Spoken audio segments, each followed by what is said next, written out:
Bien, écoutez, bonjour à tous. On va faire une présentation à deux voix avec Joël Pouget qui se présentera tout à l'heure. Donc, Vincent Rivière, Agir écologique. Il va y avoir un absent dans cette présentation qui est la Compagnie des forestiers, qui est un partenaire essentiel pour ces travaux de gestion des espèces invasives sur le parc national des Calanques. Donc, Agir écologique, c'est une entreprise un peu hybride entre bureau d'études et entreprise de travaux qui se spécialise justement sur les opérations de génie écologique. Diapo suivante.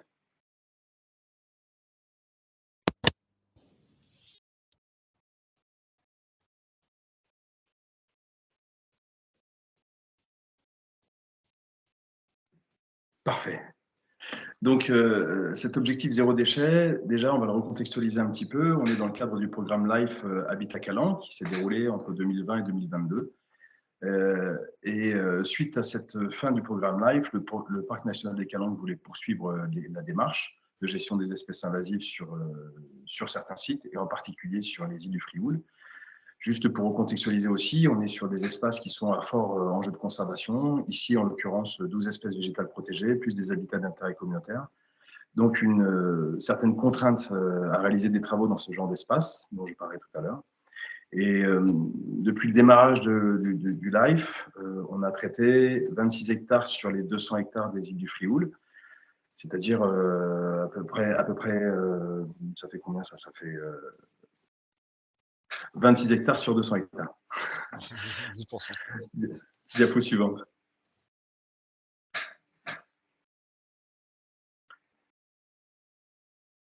Donc, la difficulté principale quand on intervient sur des îles, c'est d'abord une difficulté logistique. On a des difficultés d'accès, il faut pouvoir se mettre en sécurité, travailler sur corde, mettre en sécurité les opérateurs également. On a des problématiques de déplacement également, des problématiques de manutention qui nécessitent de faire appel à des techniques de travaux sur corde, des techniques de tyrolienne également. Et chaque chantier sur lequel nous sommes intervenus a nécessité une adaptation systématique des moyens pour venir à bout des secteurs sur lesquels nous étions censés intervenir. Donc, juste pour rappeler les chantiers précédents, et ce qui nous amène aujourd'hui à cette expérimentation-là, c'est que les derniers chantiers que nous avions réalisés sur les îles du Frioul ont nécessité, donc déjà dans un premier temps l'arrachage, puis le déplacement des big bags de stockage de ces rémanents en hélicoptère sur l'île pour ensuite les charger avec des camions qui partaient ensuite sur des barges pour rejoindre un centre de compostage agréé. Donc vous voyez le bilan carbone qui n'est pas très facile à justifier pour ce genre d'opération, surtout face à des habitants qui ne comprennent même pas aujourd'hui qu'on puisse arracher des espèces qui restent toujours vertes sur une île calcaire. Donc des difficultés à plusieurs niveaux, et la volonté du parc était donc ici de trouver une alternative pour rendre un peu plus acceptable en tout cas cette partie de travaux. Diapo suivante. Là, on zoome un petit peu sur notre zone de travaux. Donc, on est sur la Calanque Saint-Estève. On a ici 6 espèces végétales protégées, une accessibilité qui est variable. Quand même préciser que sur les îles du Frioul, par rapport à d'autres îles sur lesquelles nous sommes intervenus, on est sur une accessibilité qui est quand même assez forte, puisqu'on a des navettes qui nous permettent de venir tous les jours sur l'île. On a des logements aussi sur place qui nous permettent d'être directement sur site d'intervention toute la journée et le soir, ce qui facilite grandement, en tout cas, la partie logistique. Donc, sur cette carte, on voit toutes les zones qui sont occupées par les différentes espèces que je vous présenterai tout à l'heure, ainsi que les pointages d'espèces protégées présentes. Donc là, on a une difficulté qui reste malgré tout assez modérée, puisque l'accessibilité est assez importante et le recouvrement par les espèces protégées assez faible. L'objectif du parc dans cette opération, c'est éviter absolument tout recours à l'hélicoptère, de ne pas évacuer les rémanents de l'île, et donc de créer une plateforme de compostage sur place pour revaloriser tout ce qui aura été arraché. Diapo suivante. Donc les 3 espèces qui sont visées par ces opérations, d'abord le pont strict, donc une espèce qui est originaire d'Amérique du Nord et Amérique centrale, qui est considérée comme une espèce de risque majeur en tant qu'espèce végétale exotique envahissante, et qui sur cette opération recouvrait une surface de 300 mètres carrés, un peu plus. Également présent l'agave d'Amérique, lui aussi originaire d'Amérique du Nord, lui aussi une espèce de risque majeur et qui occupait une toute petite surface de 23 mètres carrés. Et enfin, l'espèce qui nous intéressait le plus ici, c'est la luzerne arborescente, qui, elle, est une exotique qui provient de la partie est du bassin méditerranéen. donc pas si loin que ça, mais qui, malgré tout, se développe de façon insidieuse et occupe des espaces littoraux de plus en plus importants et qui, sur la zone d'intervention, occupait 1500 mètres carrés. Diapo suivante. Donc, une opération sur laquelle nous avons mis en place différents types d'interventions sur les pieds, soit de l'arrachage manuel complet, soit du bûcheronnage à l'élagueuse au niveau du sol, soit à 20 cm de plus par rapport au sol pour fatiguer les pieds. Également des souches éclatées avec des cônes d'éclatement à bois, ou de l'arrachage directement à la pelle mécanique, soit directement avec la pince du godet, soit avec de l'élingage.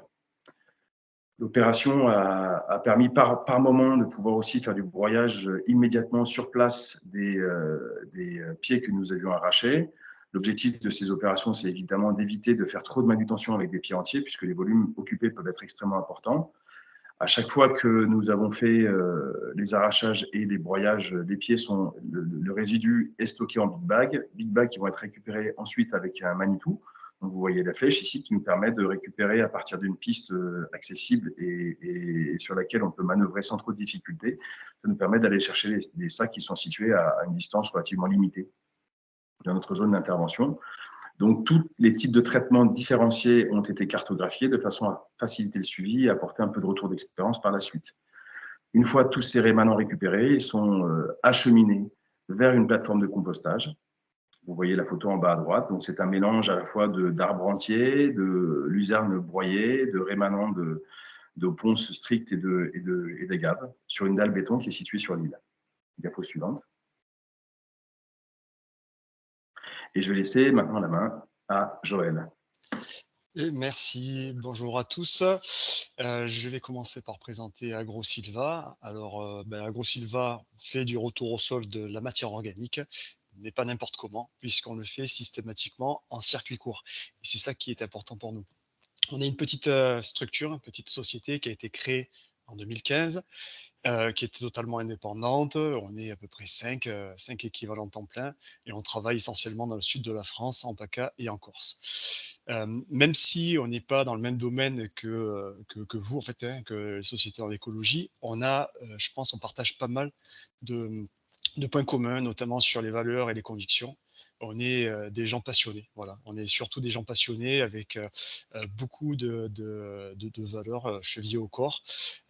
On contribue, je dirais, à l'activité du territoire, on joue le jeu de la société. Et puis, responsabilité sociale, fiscale, environnementale. Voilà, on est dans l'intérêt général de manière globale. Qu'est-ce qu'on fait? Alors, on fait des études, on fait aussi des travaux, donc ce qui nous rend, je pense, compétents dans les deux domaines. On fait du retour au sol, donc par épandage, mais également par compostage, puis épandage. Donc, on est capable de faire de la conception, de dimensionner, d'imaginer, de concevoir des plateformes de compostage, de les construire même. Vous avez un exemple où on a fait notre propre plateforme de compostage déchets verts et biodéchets alimentaires et de les exploiter, ces plateformes. Donc, on est en mesure de donner des conseils qui sont basés sur des retours d'expérience de terrain. On est essentiellement, comment dire, on a des compétences essentiellement en agronomie, en compostage. Et donc, voilà, ce qui nous intéresse, c'est surtout le retour au sol, comme je l'ai dit, et puis l'intérêt agronomique que peuvent avoir les matières pour les sols et les agriculteurs. Alors, diapo suivante, s'il te plaît, Morgane.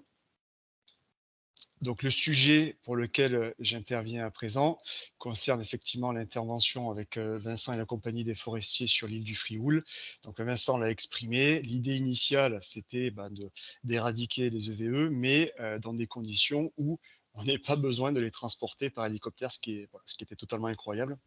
Donc là, l'idée, c'est de mettre en œuvre du compostage in situ et de valoriser derrière le compost produit pour des usages sur l'île, dans des jardins partagés ou d'autres usages que je présenterai tout à l'heure.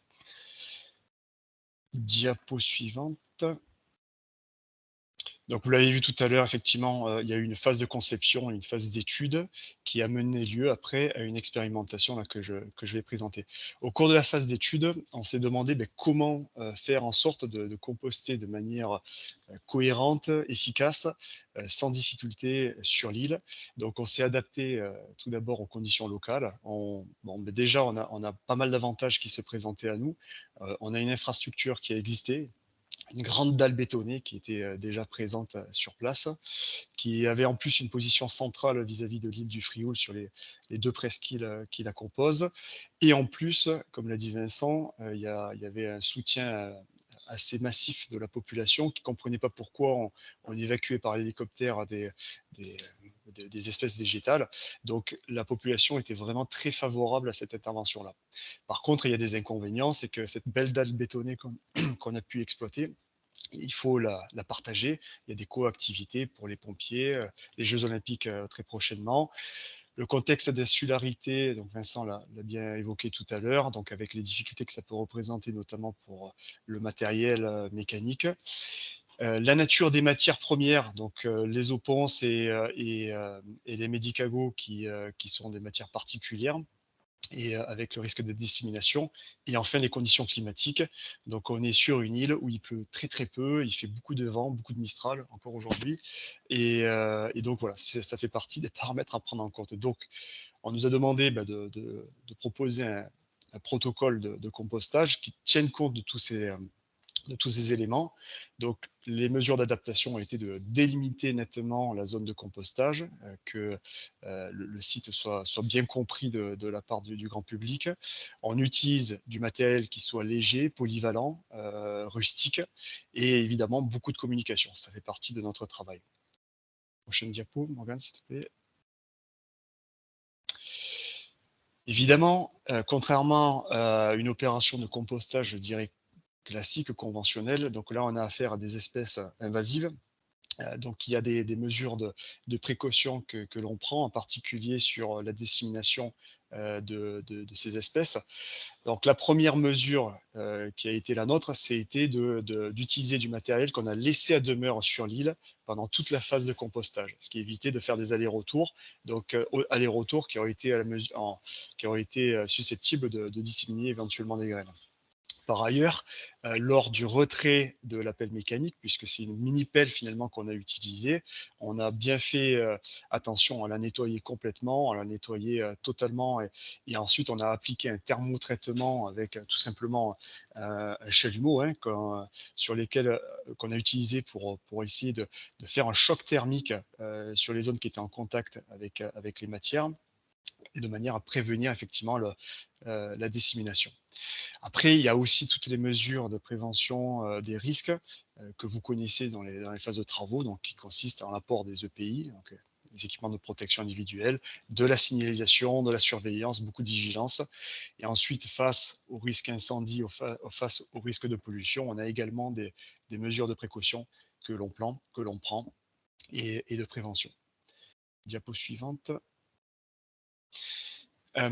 Donc le protocole d'expérimentation du compostage a suivi donc un protocole très, très précis. Premièrement, c'est le relevé des températures, puisque c'est justement le premier témoin de surveillance de l'efficacité du compostage. Le compostage étant un processus naturel, peut-être que tout le monde connaît le compostage, j'imagine, mais c'est un processus naturel qui implique une montée en température très importante.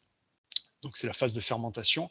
Cette montée en température est susceptible, quand les valeurs sont suffisantes, de détruire le pouvoir germinatif des graines. Donc c'est justement ça qui nous intéresse dans le cadre de ce projet, c'est donc surveiller que la température soit suffisante pour que derrière l'usage du compost ne provoque pas l'inverse de ce qu'on souhaitait, c'est-à-dire la dissémination des espèces invasives.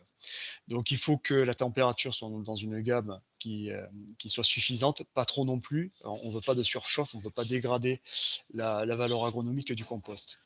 Alors il y a tout un tas de paramètres que l'on regarde. Le premier, c'est le taux d'humidité. Je l'ai dit tout à l'heure, on est sur une île où il pleut très peu. On a des conditions climatiques qui sont un peu extrêmes. Donc, on a du mistral. La première phase de compostage s'est faite juste avant l'été, où on a eu un été caniculaire, très très sec, et donc du coup ben, on fait face à des fois des taux d'humidité qui sont insuffisants. Donc à chaque fois ben, il faut tenir compte de ça. Donc en fonction de la saison dans laquelle on est, du climat dans lequel on est, eh bien on va appliquer des mesures adaptées, hein, de compensatoire, donc avec du bâchage ou non, avec un retournement supplémentaire ou non, et la mise en andin ou la mise en tabulaire du compost. D'autres paramètres rentrent en ligne de compte, évidemment, hein, les paramètres habituels du compostage. Donc la porosité, il faut que les matières soient bien broyées. Donc effectivement, donc Vincent l'a dit tout à l'heure, sur certaines espèces, il y a eu du broyage en amont, donc avec des broyeurs à couteau. On a aussi mis en œuvre, donc c'est Agir écologique et la compagnie des forestiers, mis en œuvre du broyage avec des broyeurs marteaux. En tout cas, il faut faire en sorte que la porosité soit suffisante pour que le compostage se produise dans des conditions satisfaisantes. Il faut qu'il y ait de l'air, tout simplement, hein, qui soit approvisionné aux micro-organismes. Il faut aussi que le rapport CSU-RN soit dans une bonne gamme, donc le rapport carbone sur azote, que la surface d'échange soit suffisante. On peut pas composter des bûches, on peut pas composter des gros troncs d'arbres.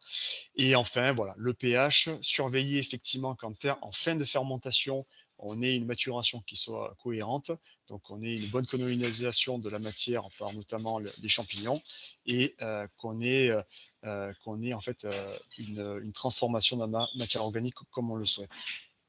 Diapo suivante, s'il te plaît, Morgane. Voilà, la finalité de tout ça, c'est surtout de pouvoir utiliser le compost. C'est-à-dire que c'est bien beau de composter les EVE, il faut que derrière, il y ait un usage. Donc la première chose que l'on a faite, c'est déjà caractériser le compost sur le plan analytique. Donc on a fait une analyse de type NFU 44051, c'est typiquement l'analyse que l'on fait du compost de déchets verts, donc qui permet de mettre en évidence l'intérêt agronomique du compost, et évidemment les teneurs en indésirables, que sont les métaux lourds, les composés transorganiques, éventuellement, et les micro-organismes pathogènes, potentiellement pathogènes. Donc cet aspect-là nous permet de nous rassurer sur l'efficacité de l'hygiénisation, donc de nous rassurer sur l'efficacité de la destruction des graines, en fait, par déduction. Donc, première chose que je peux dire en rapport avec le projet du Frioul, c'est que l'analyse que l'on a eue très récemment, il y a moins de 2 jours, les premiers résultats qu'on a eus montrent qu'effectivement, le compost est tout à fait conforme à la norme NFU 44051, donc il relève d'un statut de produit. C'est-à-dire, on peut utiliser ce compost en dehors d'un plan d'épandage.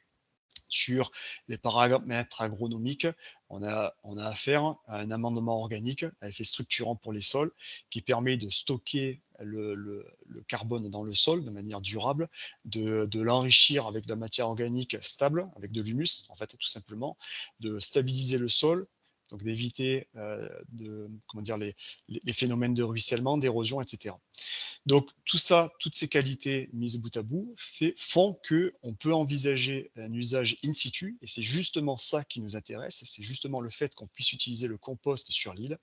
Donc le principe de proximité est respecté, ouf, nos valeurs sont donc intactes. On évite évidemment tout le bilan carbone lié à l'évacuation des eaux ponces par hélicoptère et l'évacuation du compost, puisqu'on peut l'utiliser sur place.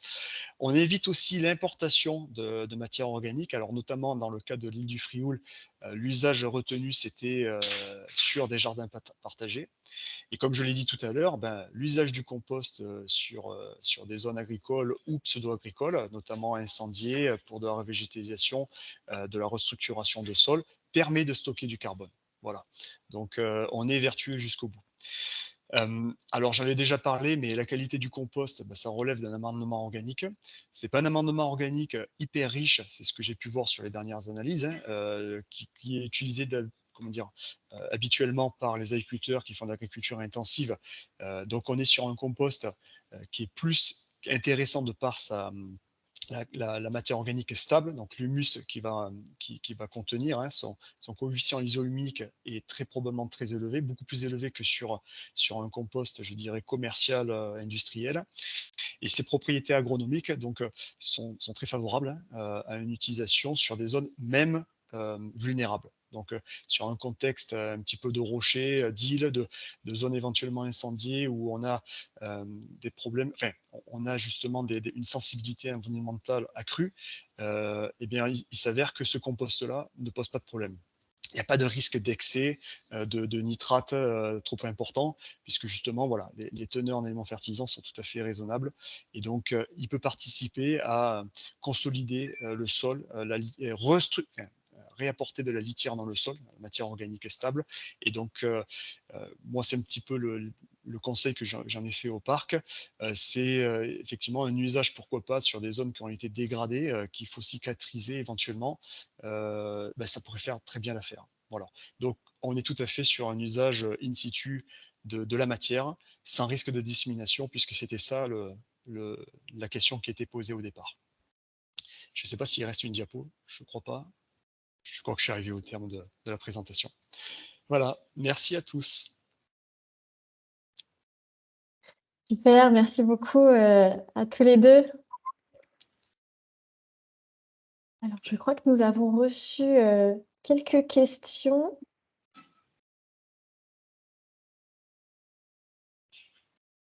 Alors, est-ce que vous séparez les espèces ligneuses et herbacées pour le compostage? Alors non, alors, du coup, là, en l'occurrence, on avait 3 espèces. On avait donc les médicagos, les oponces et un petit peu d'agave. Donc effectivement, on avait 2 natures différentes. Et en fait, pour le compostage, et c'est bien de le souligner, on a besoin d'un structurant. Et le structurant, la matière structurante, c'était plutôt le médicago, puisque c'est un peu ligneux, vous voyez. C'est même carrément ligneux en réalité, c'est buissonnant. Et alors que l'agave et surtout l'oponce, on est sur comment dire, un peu des plantes grasses qui sont très très riches en eau en fait. Hein, c'est quasiment des ballons d'eau. Donc l'un sans l'autre, ça n'aurait pas fonctionné. Enfin, on aurait pu réussir à composter du Medicago seul, mais en réalité, les deux ensemble, ça a donné des résultats extraordinaires. La montée en température, elle a été extrêmement rapide. En fait, la fermentation s'est déroulée très très vite et très très bien, et presque même trop bien, puisque au final, on s'est fait un peu surprendre et le compost s'est très vite asséché. On a monté en cécité de manière voilà, extrêmement rapide. Donc après, pour les espèces herbacées, je ne sais pas à quoi ça fait référence, Vincent. Non, on n'a pas vraiment d'herbacées qui ont été mélangées dans le cadre de ces opérations.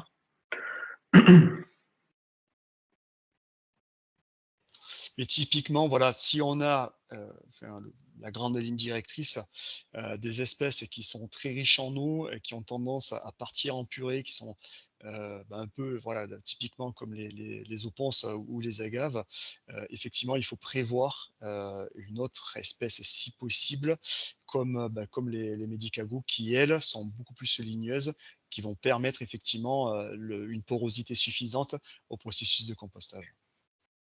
Ouais, si je peux me permettre, justement, c'est le retour d'expérience de notre premier chantier de compostage qui a permis au parc de délimiter notre zone d'intervention de façon à respecter justement une proportion d'espèces ligneuses avec les espèces succulentes, de façon à ce que le compost puisse être dans les meilleures conditions possibles lors du broyage.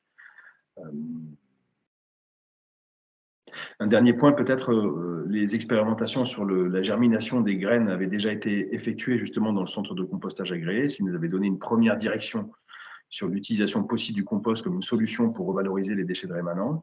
Ça avait été fait en centre agréé. C'est avec 2 retournements, on avait déjà une montée en température suffisante pour éviter la regermination des graines. Et là, on est sur une opération, on est sur 4 retournements, Joël. Donc, on a pris encore plus de précautions pour être certain que tout ceci qui reste en vase clos ne soit pas de la source de dissémination de graines des plantes qu'on s'est évertué à arracher. Et en rapport avec la présentation précédente, le fait qu'on travaille in situ, c'est qu'on évite le transport des matières, et donc pour les espèces qui produisent énormément de graines, c'est énormément de risques évités. Donc travailler en circuit court, c'est toujours favorable, c'est toujours positif. C'est parfait. En plus, Vincent, du coup, tu as répondu à une des questions en plus. Il y avait également une question sur le résultat du compostage. Si celui-ci n'est pas conforme à la norme NFU, qu'est-ce qui se passe et qu'est-ce que vous faites du compostage?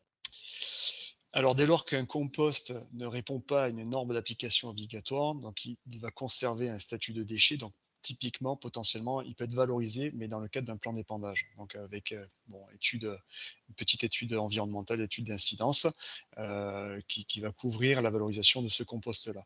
Mais clairement, d'après les résultats que j'ai obtenus, les premiers résultats, donc tout frais, hein, vous avez compris que c'est vraiment tout récent, on est large conforme à la norme. Voilà. Donc, le petit risque qu'il peut y avoir, c'est éventuellement sur les paramètres microbiologiques, s'il y a recontamination derrière, mais franchement, vu les températures qu'on a eues, vu comment ça s'est déroulé, voilà, le respect de la norme est quasiment assuré. C'est vrai par contre qu'il y a énormément de facteurs externes qui peuvent jouer. Donc j'ai parlé du climat, ça c'est très important. Les températures, le taux d'humidité, puisqu'on est obligé de faire avec les matières qu'on a sous la main. Donc ça demande beaucoup d'adaptation. Mais bon voilà, c'est pas parce que le compost il est pas conforme à la norme qu'on ne peut pas le valoriser. Ça veut juste dire qu'il faut faire une petite démarche préalable. Mais en plus, sur les quantités que l'on parle, qu'on évoque là, on est sur de toutes faibles quantités. Donc, même peut-être qu'une notice d'information auprès de l'administration pourrait suffire. Mais voilà, typiquement, un plan d'épandage, c'est sûr, ça permet de valoriser sur le plan réglementaire la valorisation d'un compost qui n'est pas conforme. Et puis il y avait une autre question sur combien de temps s'est déroulé entre l'arrachage et l'obtention du compost fini. Eh bien, il y a eu 2 étapes. Je ne sais pas, tu veux peut-être en parler, Vincent. Il y a eu. Oui, en fait, on est un peu succinct puisque le format de la présentation le veut, mais effectivement, on est sur une opération qui a commencé déjà dès l'année dernière par des arrachages. On était en 2022, on a fait des arrachages en 2022 qui ont été emmenés dans le mois qui a suivi sur la plateforme de compostage et broyés à cette occasion-là. Ça, c'est le premier compost qui a commencé à maturer. Et ensuite, là, on a fait une nouvelle opération qui est venue conforter ce nouveau tas de compost qui a été remélangé avec l'ancien, etc. Enfin, on fait beaucoup d'adaptations, comme a dit Joël. Mais en général, entre le temps d'arrachage et le temps de mise en compost, on dépasse pas un mois, en fait. Après, la maturation du compost, c'est un autre processus. Et là, pour le coup, c'est plus ma spécialité. C'est ça, c'est-à-dire que la toute première étape de fermentation qui permet d'assurer l'hygiénisation des graines, en un mois, on avait respecté le protocole en fait, de montée en température. La fermentation ne s'achève pas forcément immédiatement au bout d'un mois, mais on est sûr qu'au bout d'un mois, on a plus de micro-organismes pathogènes. Par contre, la maturation, qui correspond à la colonisation du tas par des champignons, va faire en sorte que le compost, sa valeur agronomique soit bonifiée, qu'on n'ait pas de fin d'azote au moment de l'usage du compost sur les terrains, éventuellement les jardins, puisque là on parle de jardins partagés. Donc la maturation, elle est un peu plus longue. Je dirais qu'il faut 4-5 mois au moins de maturation, sachant que, je l'ai dit tout à l'heure, les conditions climatiques peuvent être contraires au bon déroulement du compostage. En l'occurrence, cette année, vous savez, on a eu un climat extrêmement sec, très très chaud, très sec, qui a malheureusement interrompu la phase de maturation en cours. C'est-à-dire qu'il a fallu attendre qu'il y ait un retour un petit peu d'humidité pour qu'elle puisse se dérouler correctement.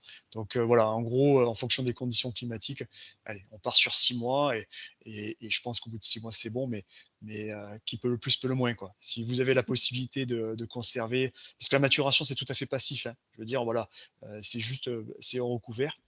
Mais s'il y a la possibilité de stocker les matières pendant 8 mois, 1 an, c'est encore mieux puisque derrière, on a un compost qui est vraiment bien minéralisé et avec un usage immédiat possible. Voilà. Super. Et il y a une dernière question, c'est est-ce qu'il existe des abacs sur les températures en fonction des différentes familles de plantes invasives? Je vais être franc avec vous, je ne sais pas. Non, pour le coup, c'est vrai que j'ai pas poussé la réflexion à ce niveau-là. Je ne crois pas qu'il existe d'abac aujourd'hui. Moi non plus, j'invite juste tous ceux qui tenteraient ces expérimentations-là à faire des tests de germination quand même après le processus de compostage, afin d'être certain de ne pas créer un nouveau problème. Voilà. Nous, on avait déjà, on est sur un processus en plusieurs étapes. Aujourd'hui, on a la certitude que le compost qui va être créé ne va pas entraîner dissémination. Alors entre nous aussi, petite parenthèse, je reviens sur le circuit court puisque c'est une notion importante à mes yeux. Aujourd'hui, le compost du Frioul va être utilisé sur l'île du Frioul, alors que précédemment, il était composté sur une plateforme industrielle et ben voilà, on ne maîtrise pas la totalité de l'opération et le compost qui est produit sur cette île industrielle a été commercialisé et donc disséminé, si vous voulez, aux quatre coins des Bouches-du-Rhône et de la région PACA peut-être même. Donc, on maîtrise moins, si vous voulez, les déplacements de graines qui auraient pu échapper éventuellement à la destruction. Donc, le fait de travailler en circuit court, ben, ça garantit déjà que la matière, elle est sur place. Donc, moi, je suis certain que ce qu'on a fait, ça donnera le résultat qu'on attend, c'est-à-dire l'absence de germination des graines. Ça, j'en suis certain. Mais quand bien même il y aurait eu un problème de recontamination derrière, on est sur place, quoi. Vous voyez.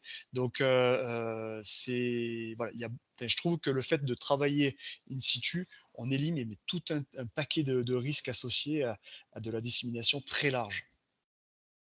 Et pour compléter, c'est aussi une solution qui permet de rendre un peu plus acceptable également les coûts, puisque tu l'as dit, il n'y a pas que le bilan carbone. L'hélicoptère, c'est aussi une problématique de coût qui est quand même assez redoutable et qui surtout peut entraîner une non-intervention de la part des maîtres d'ouvrage qui sont potentiellement soumis à cette problématique.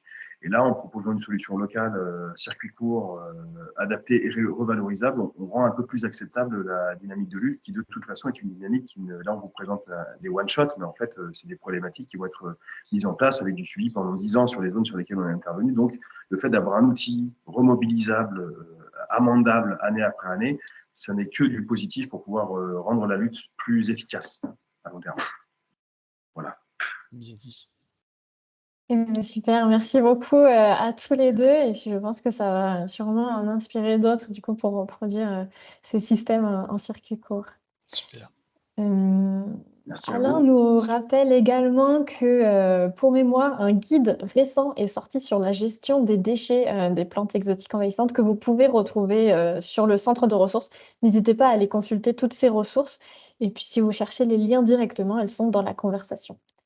Et Mireille, du coup, je te laisse prendre la main et puis pour les 20 prochaines minutes du webinaire, je t'en prie. Ok. Est-ce que